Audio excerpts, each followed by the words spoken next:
Johnson, I want to start with you on this. We're kicking around this idea that somehow there's this perception that professional golf maybe hasn't been as exciting because the big names haven't shown up, that we're seeing storylines in depth. What's your takeaway so far into this point of the season? Well, you've said it. The depth of the PGA Tour is absolutely incredible, and you're seeing it with guys like Grayson Murray, who, by the way, won twice on the Korn Ferry Tour last year before getting back into the winner's circle. Guys can play well any given week. I'm down in Mexico getting ready for the Mexico Open, and this is a week where it's not going to be a superstar most likely take home the trophy. I think we've got Tony Finau and a couple European guys that are the big names. But I look at a guy like Vincent Norman this week, one-time winner on the PGA Tour, won the Barbasol Championship. And I think it's going to be someone like that wins. And let's not forget, Victor Hovland's first victory on the PGA Tour was the Puerto Rico Open a few years back, and now he's winning a big-time BMW Championship, winning the whole FedEx Cup. So these guys become superstars because they cut their teeth at smaller events. Rex, do you agree with that? Is this a case of watching players as they are on the ascent, or is something missing without having one of the stars assert themselves? I think Johnson makes a really good point. You don't start out being a star straight out of college. You kind of have to earn that right. And if you don't give them that avenue, they're never going to make it to star status. But I will go back to the idea that it had a little bit of everything so far this season. If you don't like redemption stories, I don't know how you couldn't have been rooting for Chris Kirk and Grayson Murray in Hawaii to start the year. You look at what happened with Nick Dunlap. I mean, that's a once-in-a-generation accomplishment to win on the PGA Tour as an amateur. All of these stories, hashtag content, are really, really good if you're a golf fan. But the other side of this is what the tour is trying, the product they're trying to provide, which is the stars come out and they shine the brightest when you give them this opportunity. Just one player inside the top 10 have won on the PGA Tour this year. That was Wyndham Clark at Pebble Beach. He was 10th in the world when he won that week. I don't know if that's the model the tour was looking for when they came up with this signature event model. Johnson, talking about stars, at the Genesis Invitational, we were all looking forward to the dual prospect of having Tiger Woods not only on the grounds, but also not as just the host, as a competitor as well. That, of course, was brought to a conclusion when he was forced to withdraw on Friday after being stricken with the flu. How much did that let the air out of the balloon? And could we draw any kind of conclusions from our brief window of the 2024 Tiger Woods? It was palpable. I was actually walking for Golf Channel last week, had the pleasure of walking with Tiger on Thursday and his group, and the vibe was incredible. It was electric. I was just a couple groups in front of him on Friday when it happened, and I was walking with Rory. And as soon as it happened, I could hear it over headsets that he was out, but the crowds dispersed. It was very deflating on that Friday afternoon. What I will say, Saturday and Sunday I thought would have a lot less galleries. Saturday and Sunday, even without Tiger and Spieth, was electric at Riviera. The event obviously would have been much better with Tiger there, but it was still amazing with all the stars we had planned. Rex, moving on to this week and really playing off of this idea of last week was kind of all the stars supposed to come out in Hollywood and didn't really perform in the way we've expected. Now this week, as Johnson mentioned, Tony Finau is sort of the brand name in the field this week in Mexico. Is this a harbinger of a tournament that kind of could be endangered if the PGA Tour does focus on this idea of signature events and building a tour around just the biggest stars in the game, that somehow there will cease to be a place for things like the Mexico Open or some of the events that are now in the fall series?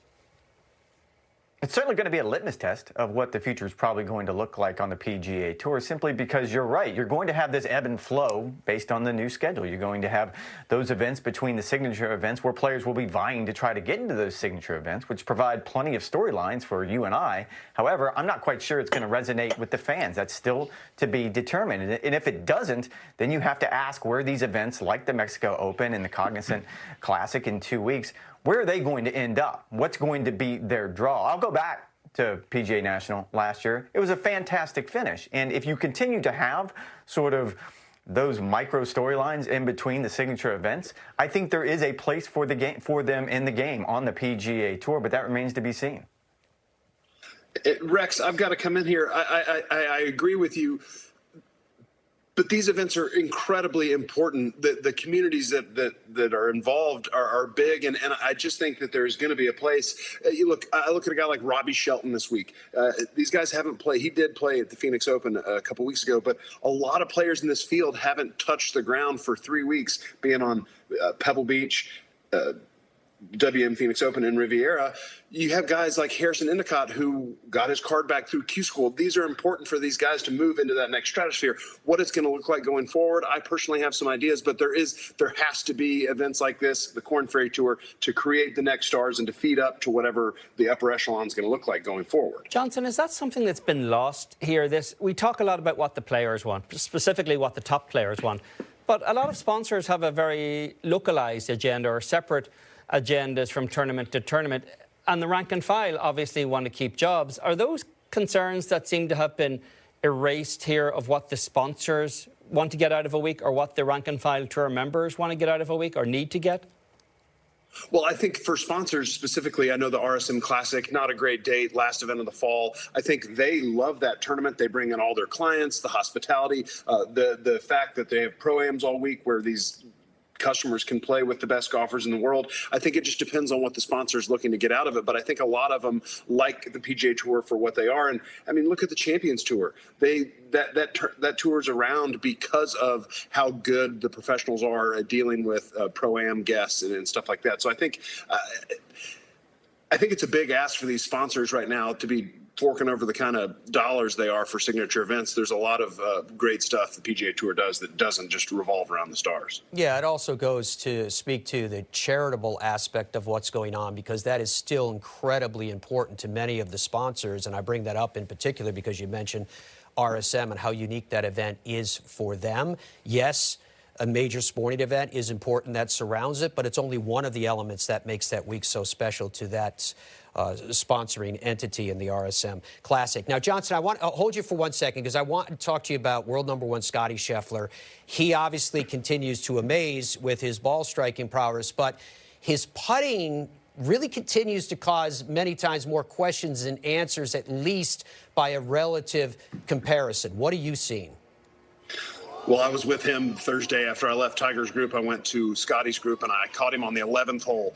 And he was on the front of the green, par 5 at Riviera, just in the front fringe, back pin, hits a beautiful lag putt to 4 feet, misses it. And it's so shocking. I saw him get very frustrated, walked over to the 12th tee while his other playing partners were still putting out. He was muttering to himself, and then he took his ball and just chucked it into the hillside up into somebody's backyard. And I saw it again on Saturday and Sunday. Some putter tosses at the bag, flips up in the air when he misses it. So it's starting to wear him down. Now, the West Coast does that to most players. I remember back in 2008, I actually switched to a belly putter on the West Coast. So the West Coast can really bring you down putting on Poana greens. I think once we see Scotty Sheffler in Florida putting on some friendlier surfaces, that's where I'm going to be really noticing if the frustration continues to mount.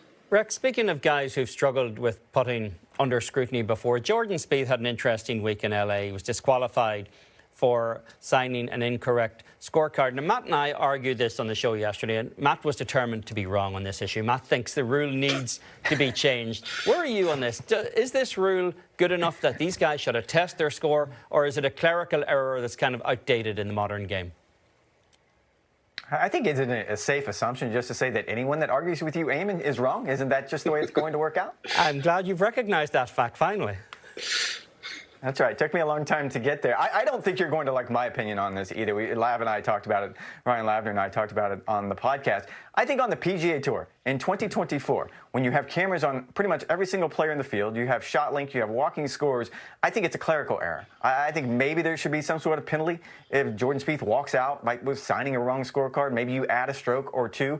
But a DQ just seems so draconian. It seems like we're at a point in time right now. Everyone knew what he had shot. He clearly was not trying to circumvent the scoring process at all. I think it's time. This is one of those rules. And look, I'll give the R&A and the USGA a monsoon of credit on this one, that they have tried over the years and done a very good job of updating the rules. I'd love to see this one updated.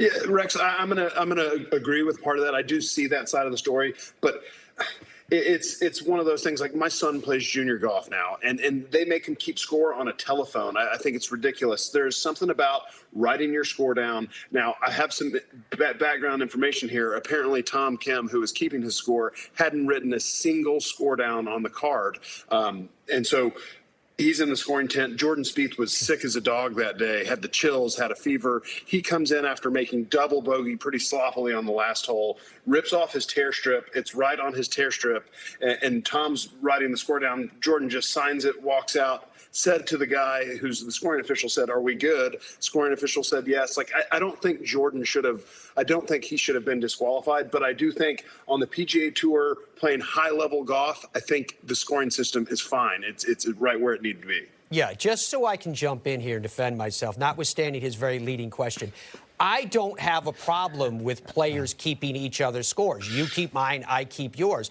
All I'm saying is that with all the technology we have today, before a player walks through that door and gets a DQ, which is a death sentence for a human error, can't we use modern technology to go, hey, guys, we're just checking your numbers and we've got a discrepancy here. Let's take a look at this and just make sure that it's right.